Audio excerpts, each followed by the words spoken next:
Hello বন্ধুরা, welcome to game plan FC. তো আগামী 22শে মার্চ শনিবার সন্ধ্যে 7:30 থেকে আইপিএল 2025-এর প্রথম ম্যাচ রয়েছে কেকেআর ভার্সেস আরসিবি, অর্থাৎ Kolkata knight Riders versus royal Challengers Bengaluru, যে ম্যাচটা কলকাতার ইডেন গার্ডেন্সে রয়েছে।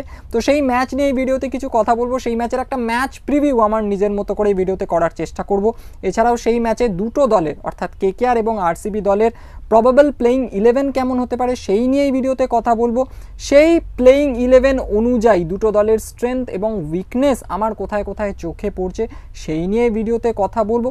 তাছাড়াও দুটো দলের কিছু প্লেয়ারের মধ্যে আমরা বেশ কিছু মেন ব্যাটেল, ইম্পর্টেন্ট ব্যাটেল বা কি ব্যাটেল দেখতে পেতে পারি সেই নিয়েও কথা বলবো। তো এই সব কিছু নিয়ে নিজস্ব থটস এবং ওপিনিয়ন্স এই ভিডিওতে তোমাদের সামনে শেয়ার করব।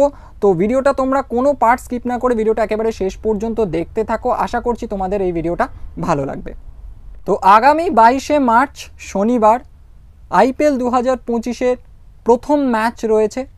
সেই প্রথম ম্যাচে একে অপরের মুখোমুখি হতে চলেছে কেকেআর এবং আরসিবি, অর্থাৎ কলকাতা নাইট রাইডার্স এবং রয়্যাল চ্যালেঞ্জার্স বেঙ্গালুরু। ম্যাচটা সন্ধ্যে 7:30 থেকে রয়েছে কলকাতার ইডেন গার্ডেন্সে। আইপিএল 2025-এর প্রথম ম্যাচ এবং কেকেআর ভার্সেস আরসিবি, এই ম্যাচ যখনই হয় আলাদাই কিন্তু একটা এক্সাইটমেন্ট থাকে। এবং কেকেআর ভার্সেস আরসিবি কথাটা বললেই, মানে এই ম্যাচটার কথা বললেই কিন্তু সেই 2008 সালের কেকেআর ভার্সেস আরসিবি ম্যাচটার কথা মনে পড়ে যায়, যে ম্যাচটা আইপিএলের ইতিহাসে প্রথম ম্যাচ ছিল। একটা দুর্দান্ত ম্যাচ হয়েছিল, ব্রেন্ডন ম্যাকালামের সেই সেঞ্চুরির কথা মনে পড়ে যে একটা অসাধারণ ইনিংস খেলেছিলেন। তো এবারের আইপিএলে অর্থাৎ আইপিএল 2025-এও কিন্তু সেই কেকেআর ভার্সেস আরসিবি দিয়েই এবারের আইপিএলটা শুরু হচ্ছে। তো দুটো দলের কথা যদি বলি, কেকেআর এবং আরসিবি দুটো দলেই বেশ কিছু নতুন মুখ এসেছে। স্পেশালি এখানে আরসিবির কথা বলতে হবে। আরসিবি দলে কিন্তু বেশ কিছু নতুন মুখ এসেছে। তাদের ক্যাপ্টেন হয়েছেন রজত পাতিদার। অপরদিকে কেকেআরের কথা যদি বলি, কেকেআরের দলে খুব বেশি নতুন মুখ নেই।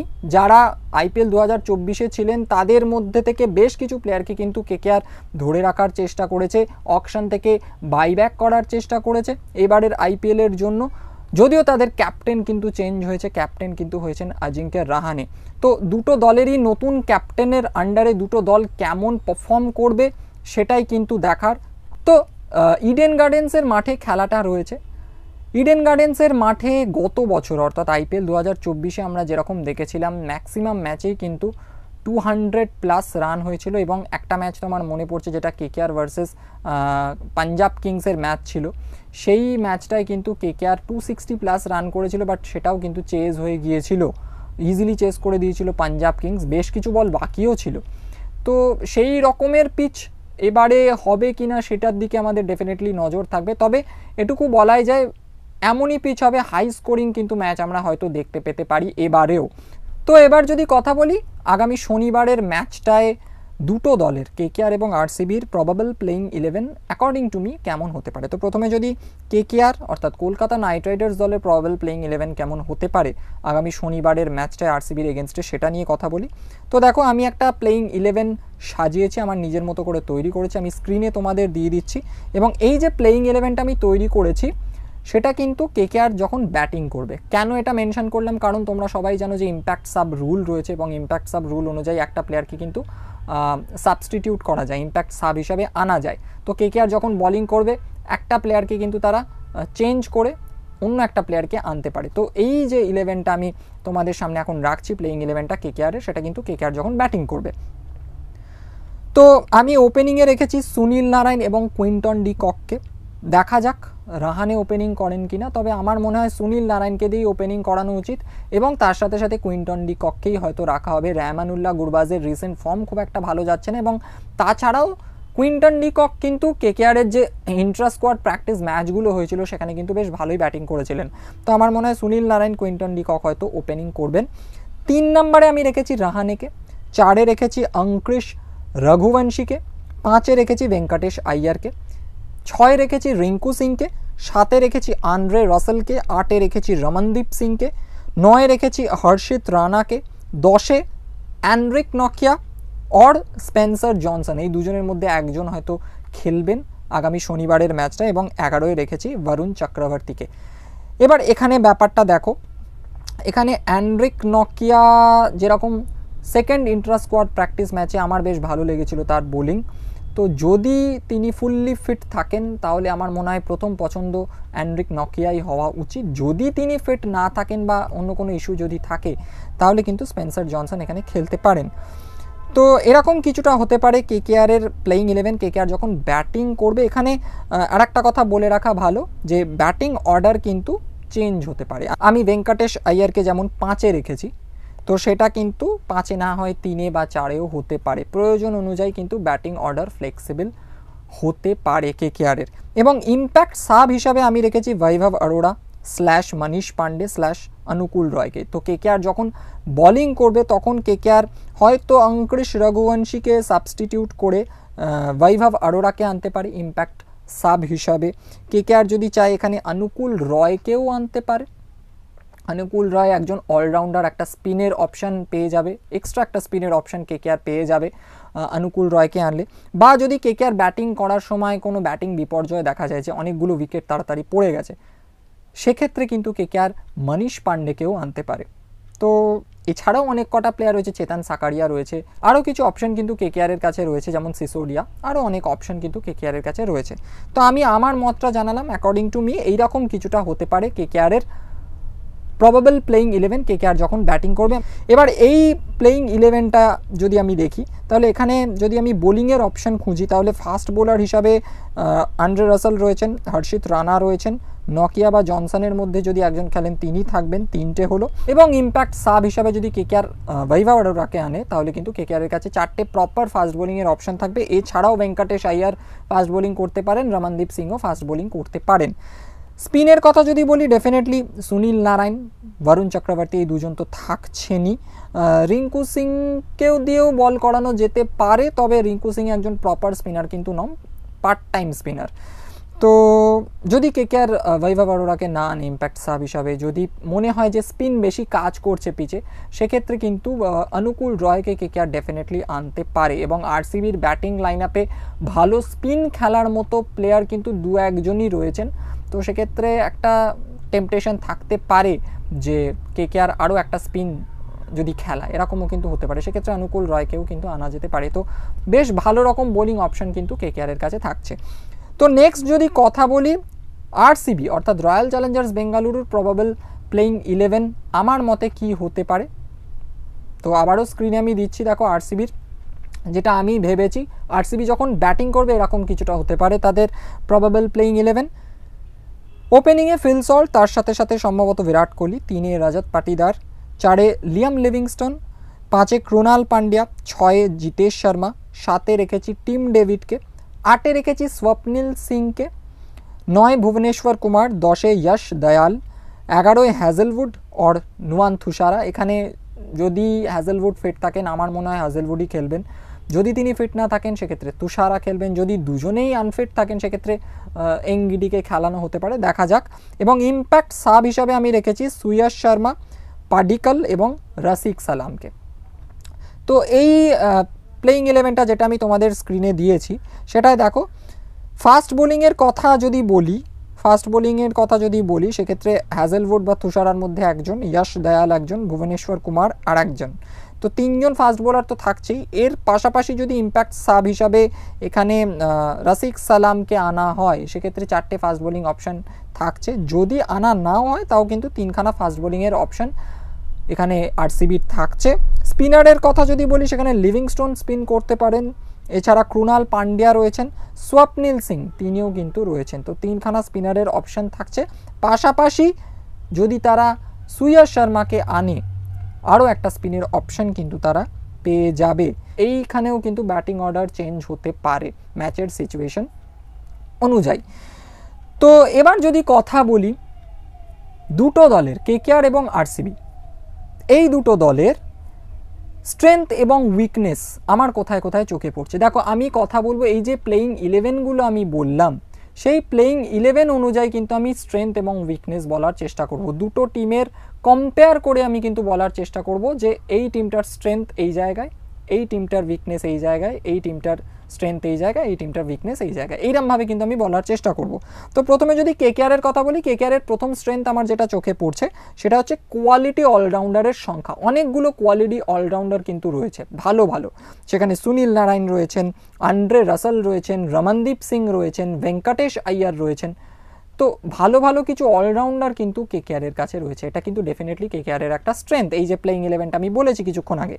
এছাড়া কেকেআরের আর কি স্ট্রেংথ একটা আমি খুঁজে পেয়েছি, সেটা হচ্ছে আইপিএল 2024-এ ম্যাক্সিমাম প্লেয়ার, মানে যারা কেকেআরে খেলেছিলেন তার ম্যাক্সিমাম প্লেয়ার কিন্তু কেকেআর ধরে রাখতে পেরেছে এবারের আইপিএলের জন্য, এবং তাদেরকে কিন্তু সম্ভবত প্লেইং 11-এও তারা খেলাবে। তো এটাও একটা ডেফিনেটলি আমার স্ট্রেংথ হিসাবেই মনে হয়েছে কেকেআরের।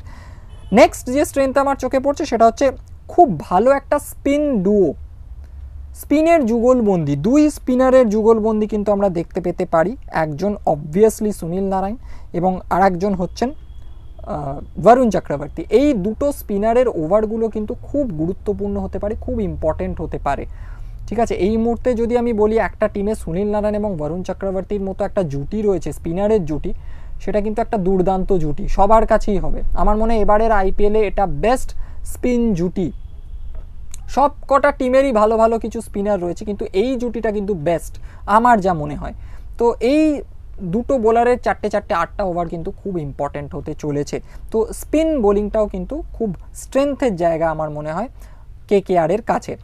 উইকনেসের কথা যদি বলি, একটা উইকনেস আমার খুব বেশি করে চোখে লাগছে, সেটা হচ্ছে ফাস্ট বোলিংয়ে কিন্তু একটু উইকনেস আমার চোখে পড়ছে। সেটা হচ্ছে অ্যান্ড্রিক নকিয়া বা স্পেন্সার জনসন, যিনি খেলুন না কেন। অ্যান্ড্রিক নকিয়া প্রচুর রান দেন আইপিএলে, ম্যাক্সিমাম ম্যাচে আমি দেখেছি। স্পেন্সার জনসন যদি খেলেন সেক্ষেত্রে স্পেন্সার জনসনের খুব একটা অভিজ্ঞতা নেই আইপিএলে খেলার, তো সেখানে একটা প্রবলেম দেখা যাচ্ছে। বৈভব অরোরা ইন্ট্রা স্কোয়াড প্র্যাকটিস ম্যাচে, specially second Intra squad practice ম্যাচটা কেকেআরে, সেখানে কিন্তু প্রচুর রান দিয়েছিলেন। তো এটা একটা চিন্তার জায়গা। একমাত্র ভরসা করা যেতে পারে সেক্ষেত্রে হর্ষিত রানাকে। আন্দ্রে রাসেলের কোনো ঠিক নেই, আজকে হয়তো ভালো বোলিং করলেন, কালকে ভালো বোলিং নাও করতে পারেন। তো হর্ষিত রানার ওপর অনেকটা কিন্তু ডিপেন্ড করে থাকছে কেকেআর। তো এটা একটা উইকনেস ডেফিনেটলি আমার চোখে পড়ছে। এবং ব্যাটিং অর্ডারে একটা প্রবলেম কিন্তু দেখা যাচ্ছে, এটাও একটা উইকনেসের মধ্যে আমি ধরতে পারি। কারণ রাহানে, রঘুবংশী, ভেঙ্কটেশ আইয়ার, এই তিনটে প্লেয়ারের মধ্যে কোন পজিশনে কাকে খেলানো হবে সেটা কিন্তু একটা খুব বড় জায়গা হয়ে যাচ্ছে। কারণ নারায়ণ আর ডিকককে যদি ওপেনিং করানো হয়, 3-এ যদি রাহানে খেলেন, 4-এ রঘুবংশী, 5-এ ভেঙ্কটেশ আইয়ারকে প্রচুর টাকা দিয়ে কিন্তু কেকেআর নিয়েছিল দলে মেগা অকশন থেকে। তো এত দামি একটা প্লেয়ারকে ডেফিনেটলি কেকেআর চাইবে, এত ভালো একটা প্লেয়ারকে বেশি করে বল খেলাতে। সেক্ষেত্রে 5-এ ভেঙ্কটেশ আইয়ার, আবার যদি 4-এ ভেঙ্কটেশকে খেলানো হয় তাহলে 5-এ রঘুবংশী, এটাও একটু অড লাগছে। এবার 5-এ ভেঙ্কটেশ, রঘুবংশী, রাহানে যিনি খেলুন না কেন, 6-এ রিঙ্কু সিং, এটাও অনেকটা তলায় লাগছে। 7-এ রাসেল অনেকটা তলায় লাগছে, তবু রাসেলের ক্ষেত্রে ঠিক আছে। তো এই ব্যাটিং অর্ডারটা নিয়েও কিন্তু একটু ঝামেলা মনে হচ্ছে আমার, এটাও কিন্তু একটা প্রবলেমের জায়গা মনে হচ্ছে। তো নেক্সট যদি আমি আরসিবির স্ট্রেংথ এবং উইকনেস নিয়ে কথা বলি, তাদের যে প্লেইং 11টা আমি তৈরি করেছি, তো সেখানে প্রথম যে স্ট্রেংথটা আমার চোখে পড়ছে সেটা হচ্ছে তাদের ব্যাটিং লাইন আপটা। একটা powerhouse, batting powerhouse আমি বলতে পারি। তো সেখানে Phil Salt, Virat Kohli, Rajat Patidar, Livingstone, Jitesh Sharma, Krunal Pandya, Tim David, Swapnil Singh, প্রত্যেকে কিন্তু দুর্দান্ত ব্যাটসম্যান এবং প্রত্যেকেই কিন্তু বড় শট খেলতে পারেন। আমি এখানে খুব জোর হয়তো বিরাট কোহলিকে একটু আলাদা করতে পারি, কারণ বিরাট কোহলি একটু বুঝে শুনে ব্যাটিং করেন, একদম প্রথম বল থেকেই হয়তো তিনি মেরে খেলতে যাবেন না। বাকিরা কিন্তু brilliant striker of the ball, cricket ball. তো ভালো ব্যাটিংটা দারুণ। সেকেন্ডলি যেটা আমার স্ট্রেংথ চোখে পড়ছে সেটা হচ্ছে তাদের ফাস্ট বোলিং। যদি ভুবনেশ্বর কুমার খেলেন, তার সাথে সাথে যদি হ্যাজেলউড ফিট থাকেন এবং তিনিও খেলেন, তার পাশাপাশি যশ দয়াল, তো ফাস্ট বোলিং লাইন আপ ইউনিটটা আর কি, সেটা কিন্তু খুবই ভালো লাগছে। এটাও কিন্তু একটা স্ট্রেংথ আমার মনে হয়েছে এই আরসিবি দলটার, প্লেইং 11টার। উইকনেসের কথা যদি বলি, যেটা মেন উইকনেস আমার মনে হয়েছে, যে কেকেআরে যে দুজন যখন বোলিং করবেন, সুনীল নারায়ণ, বরুণ চক্রবর্তী, সেই স্পিনারদের এগেনস্টে ভালো খেলার মতো ব্যাটসম্যান, মানে স্পিন যারা ভালো হ্যান্ডেল করতে পারেন, সেরকম ব্যাটসম্যানের সংখ্যা কিন্তু এই আরসিবি দলটায় অনেকটা কম। সেখানে শুধুমাত্র রজত পাটিদার কে দেখতে পাচ্ছি, ক্রোনাল পান্ডিয়াকে দেখতে পাচ্ছি, এই দুজন কিন্তু স্পিন বেশ ভালো খেলেন। এছাড়া যদি এনাদেরকে বাদ দিই, সেখানে লিভিংস্টোন বলো, টিম ডেভিড বলো, এছাড়া বিরাট কোহলিকেও আমি এখানে রাখতে পারি। এনারা কিন্তু একটু স্পিনে প্রবলেমে পড়েন, স্পেশালি আমি লিভিংস্টোন এবং টিম ডেভিডের কথা বলবো। বিরাট কোহলিকেও কিন্তু রিসেন্ট টাইমসে স্পিনারদের এগেনস্টে স্ট্রাগল করতে দেখা গেছে। তো স্পিনকে হ্যান্ডেল করার মতো প্লেয়ার কিন্তু এই ক্রুনাল পান্ডিয়া এবং রজত পাতিদারই রয়েছেন, ভালো মতো যারা স্পিন খেলতে পারেন। তো অনেক কিছু নির্ভর করবে এই দুটো প্লেয়ারের ওপর। তো এটা একটা উইকনেস যে স্পিনার দের ঠিকঠাক হ্যান্ডেল করার মতো ব্যাটসম্যান কিন্তু খুব একটা পাচ্ছি না আমি। এখানে কিন্তু একটা প্রবলেম হতে পারে আরসিবির। এবং আরও একটা আরসিবির উইকনেস যেটা আমার চোখে পড়ছে সেটা হচ্ছে প্রপার স্পিনারের না থাকা। এই প্লেইং ইলেভেনটার মধ্যে ক্রুনাল পান্ডিয়া ডেফিনেটলি স্পিন করতে পারেন, স্বপ্নিল সিং কতটা ভরসা করা যায় তাকে, এটা নিয়ে কিন্তু একটা ডেফিনেটলি প্রশ্নচিহ্ন থাকবে। যদি সুয়াস শর্মাকে খেলানো হয়, ডেফিনেটলি তিনি স্পিনার, কেকেআরে খেলে গেছেন আগে, তার ওপরই বা কতটা ভরসা করা যাবে, এটাও একটা কিন্তু চিন্তার জায়গা আমার মনে হচ্ছে আরসিবির এই দলটা। এটাও কিন্তু একটা উইকনেস আমার মনে হয়েছে যে প্রপার ভালো স্পিনার না থাকা ক্রুনাল পান্ডিয়া ছাড়া। তো এইগুলো আমার মনে হয়েছে আরসিবির স্ট্রেংথ এবং উইকনেস। এবার যদি কথা বলি দুটো দলের কোন কোন প্লেয়ারের মধ্যে আমরা কি ব্যাটেল বা ইম্পর্টেন্ট ব্যাটেল দেখতে পেতে পারি, সেখানে প্রথমেই আমি বলবো বিরাট কোহলির এগেনস্টে সুনীল নারায়ণ বা বিরাট কোহলির এগেনস্টে বরুণ চক্রবর্তী, এই ব্যাটেলগুলো ইম্পর্টেন্ট হতে পারে। কি ব্যাটেল হতে পারে, এছাড়াও লিভিংস্টোনের এগেনস্টে, টিম ডেভিডের এগেনস্টে বরুণ চক্রবর্তী, সুনীল নারায়ণ, এই ব্যাটেলগুলো ইম্পর্টেন্ট হতে পারে। কোহলির এগেনস্টে হর্ষিত রানা, এটাও একটা ইম্পর্টেন্ট ব্যাটেল হতে পারে। এগুলো বেশ দেখার মতো ব্যাটেল হতে পারে। রজত পাতিদার কীভাবে স্পিনারদের হ্যান্ডেল করবেন কেকেআরদের, স্পেশালি এখানে বরুণ চক্রবর্তী এবং অবশ্যই তার সাথে সাথে সুনীল নারায়ণের কথাই আমি বলছি।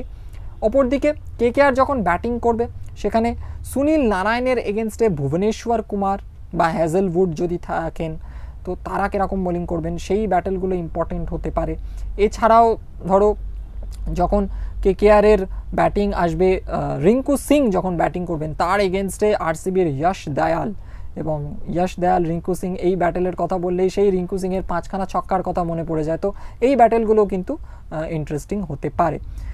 তো এই দুটো দলের কথা যদি বলি, খাতায় কলমে কিন্তু দুটো দলকেই বেশ স্ট্রং লাগছে। তবে আমার মনে হয় কোথাও না কোথাও ওই বরুণ চক্রবর্তী, সুনীল নারায়ণের 8টা ওভারের জন্য কোথাও না কোথাও আমার মনে হচ্ছে কেকেআর কিছুটা হলেও আরসিবির থেকে ফেভারিট এই ম্যাচটা জেতার ব্যাপারে।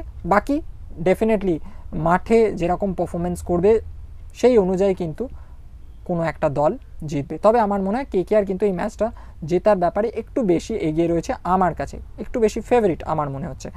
তো এই ভিডিওটা এখানেই শেষ করছি। এই ভিডিওটাতে কথা বললাম আগামী 22শে মার্চ শনিবার সন্ধ্যে 7:30 থেকে কলকাতার ইডেন গার্ডেন্সে আইপিএল 2025-এর যে ম্যাচ রয়েছে, ফার্স্ট ম্যাচ আইপিএল 2025-এর এবারে কেকেআর ভার্সেস আরসিবি, অর্থাৎ Kolkata knight Riders versus royal Challengers Bengaluru, সেই ম্যাচ নিয়ে কথা বললাম। সেই ম্যাচের একটা ম্যাচ প্রিভিউ এই ভিডিওতে আমার নিজের মতো করে করার চেষ্টা করলাম। সেই ম্যাচে দুটো দলের প্রবাবল প্লেইং 11 কি হতে পারে, সেই প্লেইং 11 অনুযায়ী দুটো দলের স্ট্রেংথ এবং উইকনেস আমার কোথায় কোথায় চোখে পড়েছে, অর্থাৎ শক্তি দুর্বলতা কোথায় কোথায় চোখে পড়েছে, সেই নিয়ে কথা বললাম।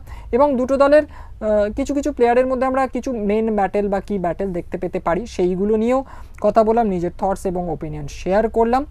তোমরা জানিও এই ভিডিওটা কেমন লাগলো। যদি ভিডিওটা ভালো লাগে একটা লাইক করো, ভিডিওটাকে শেয়ার করো। তোমাদের কিছু বলার থাকলে ভিডিওটার কমেন্ট বক্সে জানাতে ভুলবে না। অবশ্যই কমেন্ট করে জানাও যে তোমাদের কি মনে হয় দুটো দলের প্লেইং 11 কেমন হতে পারে, কোন দল এগিয়ে রয়েছে এই মুহূর্তে, কোন দল জিততে পারে, সেই নিয়ে ডেফিনেটলি তোমরা কমেন্ট বক্সে কমেন্ট করো।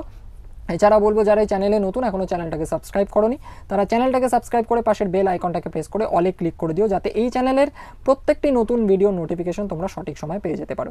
তো দেখা হচ্ছে পরের ভিডিওতে, এখনকার মতো টাটা।